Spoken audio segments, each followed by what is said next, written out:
If your broadband isn't working, here are a few steps to try and get it up and running again if you've got a BT Hub 5, Smart Hub or Smart Hub 2. If you've tried any of these steps already, you can skip ahead to the next solution at the time shown here. First, check your hub to see if the lights are on. If not, check the power cables are plugged in properly and that it's switched on at the mains. When the blue light is on, it's working as it should.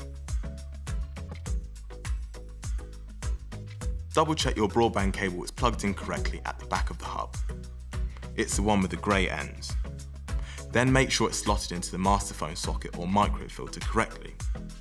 If you've got a master socket with one slot and you don't have a micro filter, then you need to fit one. It's really easy to do and you can order one from bt.com/shop.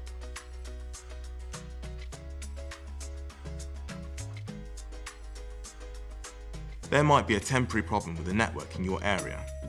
You can check the network problems by having a quick look on the MyBT app, which should flag up any issues.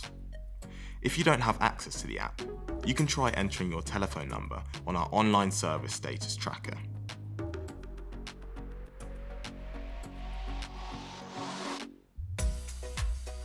If the network's not the problem, the next thing to try is a restart. Turn off your hub, computer, and any devices you're trying to connect for a minute before restarting. If none of these steps has helped the problem, you can try our Broadband Troubleshooter tool.